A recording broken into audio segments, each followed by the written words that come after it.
Enough, Franco. I can't take it anymore. I'm going to run off with the first one I meet. Good morning, channel friends. I'll get to work right now, okay? So Emma, today we're going to show exactly how to create a beautiful tile wall without actually having the tiles. Because we got a little tired of these coverings that go out of fashion after a few years and bore us. When they install tiles, they tend to leave the walls like that. And they must be interchangeable walls, washable. And if someone gets tired of the color or the stencil or any type of molding, it can be easily changed. So we apply a first coat of Magic Wall sugar paper, and then we'll show you how we proceed with the magic. Let's start.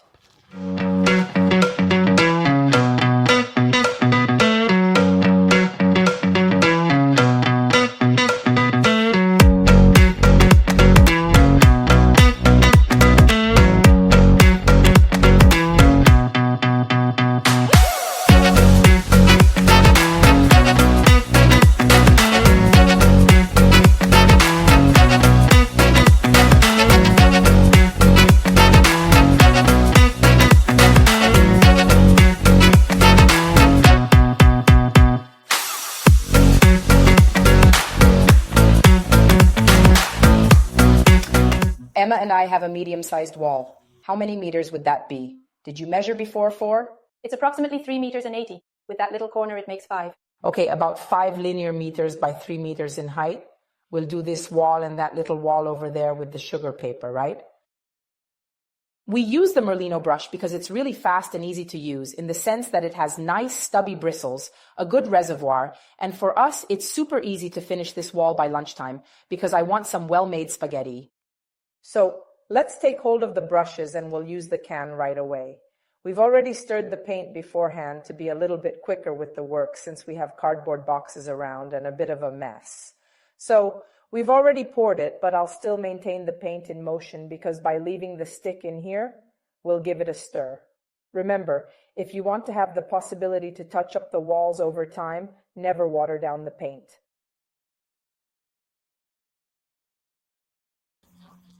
Magic Wall performs at its best when used pure, because it is water repellent, washable, and also mold resistant. But if you dilute it, when in a few years you go to touch it up because you've scratched the wall, in that case it won't be possible. So never dilute the paints. So, shall we start? Yes. I load the brush well so that the reservoir inside is nicely full of paint. This color is beautiful for the walls, and I start applying it with a very light, very smooth brush stroke without any problems. I will use this measuring tape because from here to here there will be a surprise in a bit. So Emma, now I will go ahead and remember to mark it with the tape. You measured it before, right? Look how beautiful the sugar paper is. It has blue pigments, obviously, but also a slight gray tint. So it tones it down. It's not just a simple light blue. It's a very, very nice light blue. Of course, here we are applying a first coat on new walls. So these are smoothed walls that have received a coat of classic white wall paint. So today, I will apply Magic Wall for the first time. The brush stroke is very smooth and fluid, and I'm not worried about how I'm applying it because I don't want to go crazy over smoothing or anything else, okay?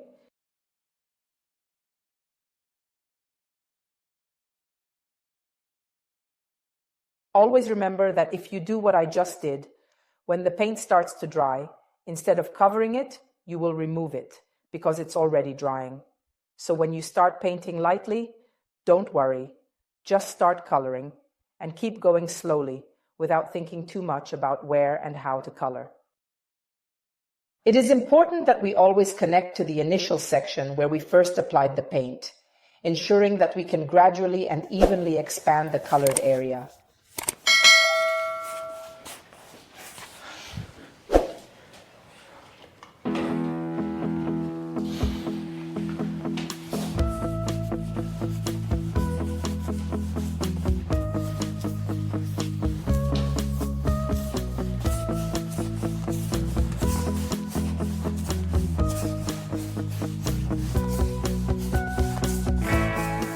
When the brush starts to dry out and has nothing left to give, don't insist on covering, because it's often thought that you can save by diluting the paint or stretching it a bit.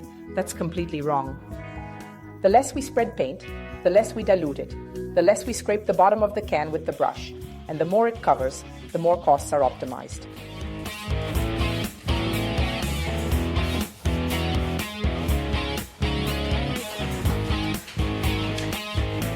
Here it is important to be very precise where there are the outlets. We removed the outlet cover and are using the brush very gently and smoothly, without staining the electrical product. See? This way, there's no need to use any paper tape and we get it done even faster.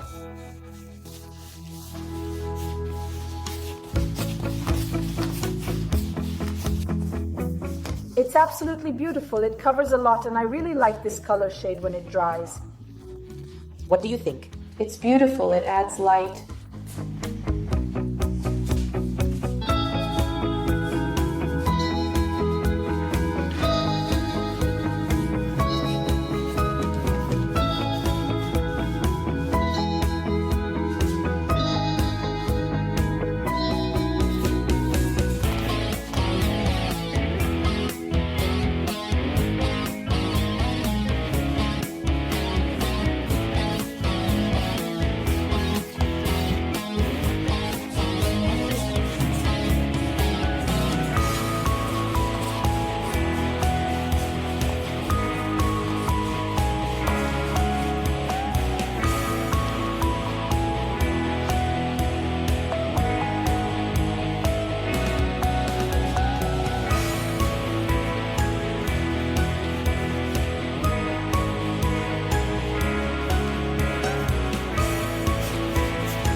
The first coat is almost done and it has actually covered very well. There's already a complete light blue background, very, very nice. I will definitely apply another coat. Always pure, remember not to dilute it, otherwise the patches will be visible.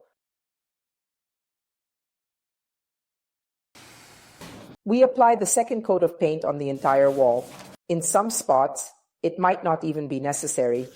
But since these are the first coats of paint this house is getting and we're transitioning from a completely white to a color, it's good to apply 2 coats so it looks nice and full.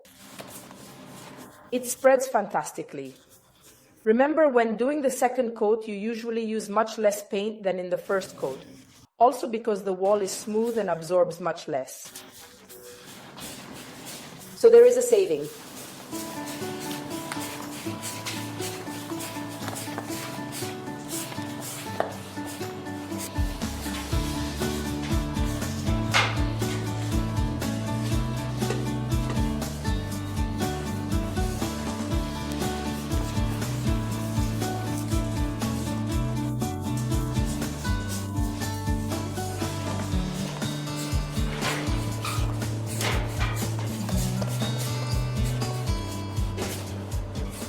Let's make the mixture for the stencil. I use Materic Cream and add a little bit of Magic Wall Dark Sand. I chose dark sand because I really like combining dark sand with sugar paper, and even though it will be a veil, a slightly sandy tone, it will absolutely take away the overly white color of the Materic Cream, which I definitely don't need today. So I thoroughly clean the entire jar well because I will absolutely use all of it for this project. And I carefully add a bit of dark sand to the mixture. It's important to remember that adding too much color can cause the cream to become excessively runny. Therefore, proceed with caution. But it's also a good thing, indeed, because there are, for example, months of the year when it's very hot, and adding a bit of Magic Wall to the Materic Cream helps extend the drying time. So the Materic Cream doesn't dry out, giving you more time to keep it nice and creamy while working it onto the surfaces. Today, I have to work vertically because I need to create a pattern on the wall, so I can't have a Materic Cream that's too liquid. But look, I got an absolutely perfect shade, and it's still really nice and incredibly creamy. It's not too runny. If you want, you can also use the spatula to help mix it really well. This way, you'll finish faster, and you'll have the perfect thickness as well as the perfect creaminess. Now, let's get organized and start with the wall. I absolutely love the tiles in my house. Thanks, Emma. But those are real tiles, handmade one by one. And I have no intention of duplicating either that expense or that work on this wall, but I will absolutely do it much more cleverly with this stencil that I have called La Cucina di Elisa. Very original. The tile is actually the exact same size as the one in my house, and it will reproduce this raised textured mosaic effect. And it will be quite fascinating because people who come in will definitely go closer and try to see where the tile grout is, and they actually won't find it. So I start from the corner because in order to reproduce this design on the entire wall, I need it to be perfect where it intersects here. On the right and left sides, the overlap must be absolutely perfect. So, to avoid mistakes, I should start from here. Emma, you measured earlier, and what height do we need to reach? 85 from below. All right, so please go ahead and tell me at what height I should stop. All right, come on down now. Go, go, go. So you're at 86, just a little further down. Okay.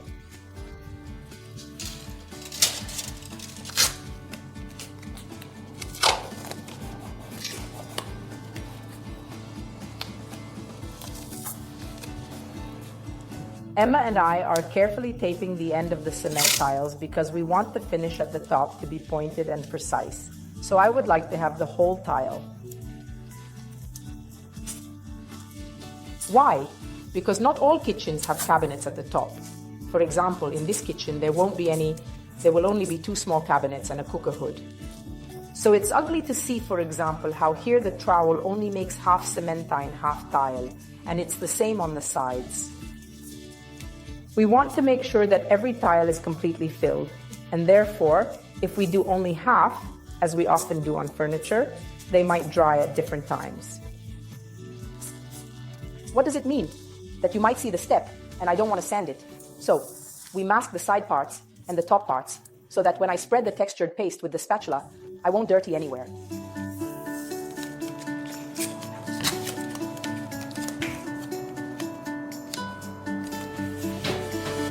With approximately 10 repetitions of this stencil, we will make all the tiles. So just think about the savings.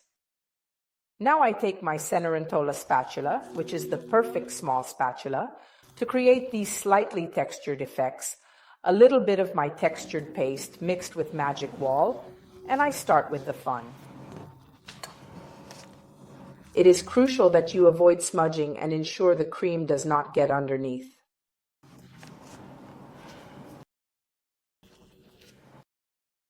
At the moment, I am applying it a little smoother, and so it shows slightly underneath because I will wait for it to dry completely.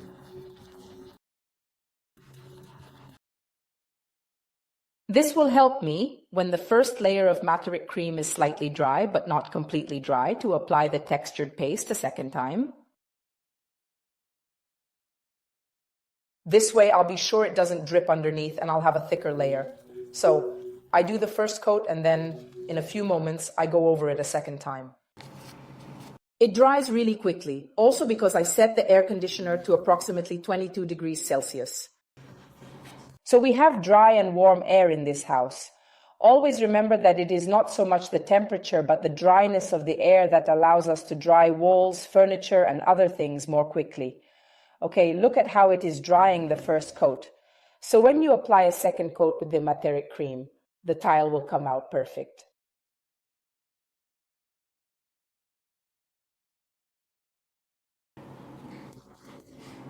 So the trick, even when working vertically to avoid dripping, is to apply a light first coat almost empty to create a gripping base, and then give it a second coat that is perfectly filling.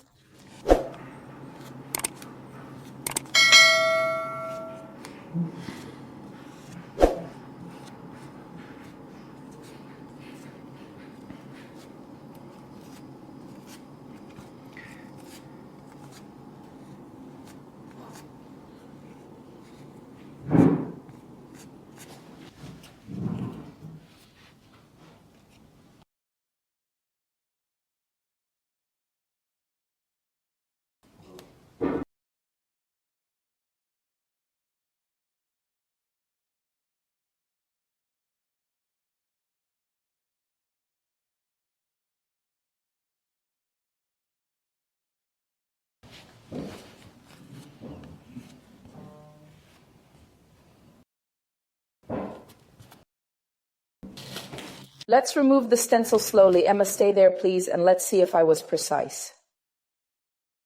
Obviously, we won't wash this stencil right now since we'll use it again on the other side. What do you think? Yes, indeed.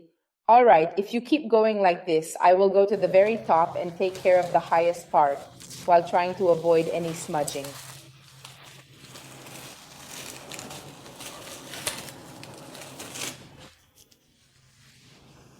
Nice. Do you like it? A lot. Do you like it, Franco? I really like it a lot. Also because you can't tell that it's not cement tiles but a stencil. I definitely love it. I'm definitely glad I didn't make this half tile because now it will be much easier for us to reposition it using this as a mark to align with the rest.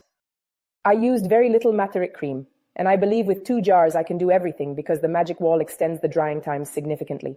Now, Emma, you continue from this side, I'll continue from this side, and we'll join this tile to move forward this way. All right, let's continue. You see, we have repositioned the stencil in this way using this side. Now, with the other stencil, we have 2 to be quicker. Emma will continue without removing the tape on this side, and I will continue on this side. As you can see, this half tile that has already been done is going to end up with the other half. It's very important when you're doing this to join the stencil tips together as much as possible so that you can't see the difference once it's assembled. Take care. It's a good eye catcher.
Beautiful. The joint is perfect.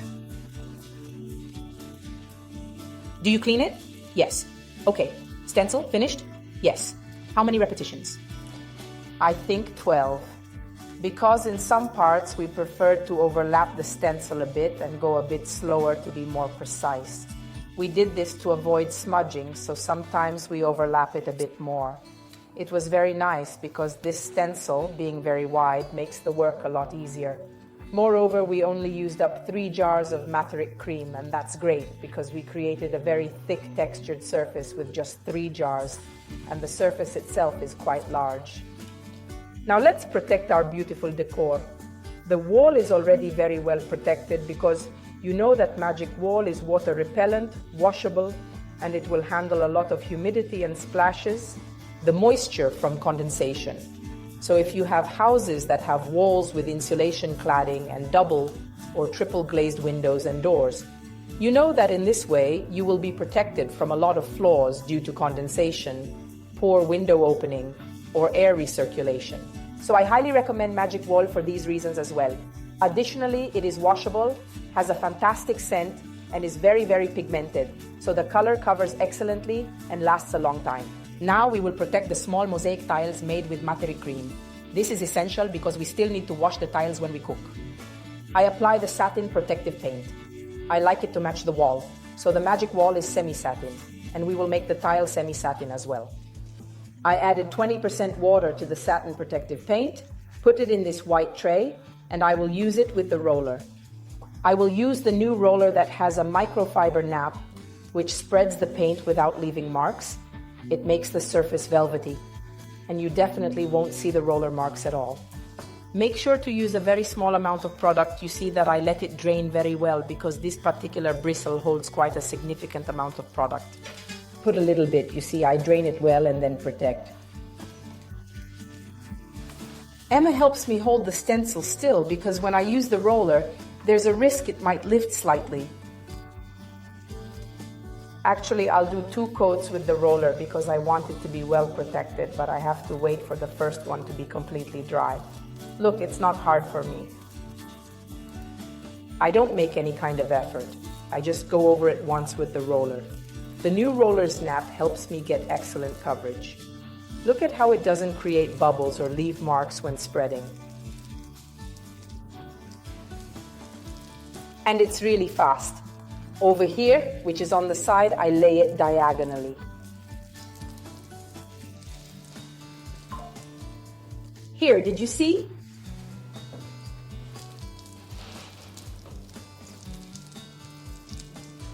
It's easy.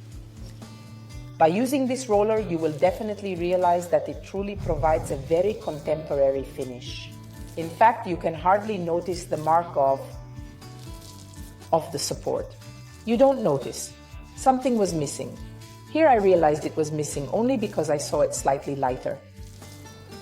Here too. Of course, it's normal that on small tiles, where I will apply a finish of this kind, I prefer to give it 2 coats of protective paint, so that even if you use the sponge with soap in the future, it will be more protected.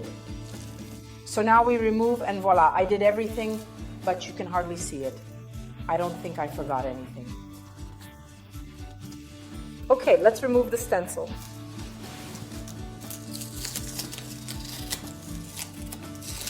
There you go. Now, let's continue. If you need to move the stencil to continue protecting, make sure to dry at least the first rows with a hairdryer so it doesn't make a mess. This makeover is also finished. Half finished. We still need to place the cooktop, which is essential for our kitchen. The sink is still missing, and the cabinets need to be hung properly, but that's not up to us. Fortunately, someone will come to do it. This is a kitchen that has been redecorated, and what we were most interested in, apart from saving the furniture and still making it look good with the wall, which was deliberately chosen in a few darker shades to make the kitchen wall unit stand out, was to make the whole thing look nice and fresh, right? Without the costly expense of tiles. There are times when we put tiles on, they are beautiful, and we are happy to put them on. There are times when we want to avoid them for economic reasons or for reasons of dismantling the ones that are there. Change them. Be aware that if you want, you can create a wall covering with a fake tile. I think it is appropriate, it fits the environment, however, is a modern design but sophisticated, not cold. And I like it because it's like my house. Tell us in the comments if you liked it and what you would like to see in the next tutorials. Subscribe to the channel because it is important for us. See you at the next makeover. Goodbye.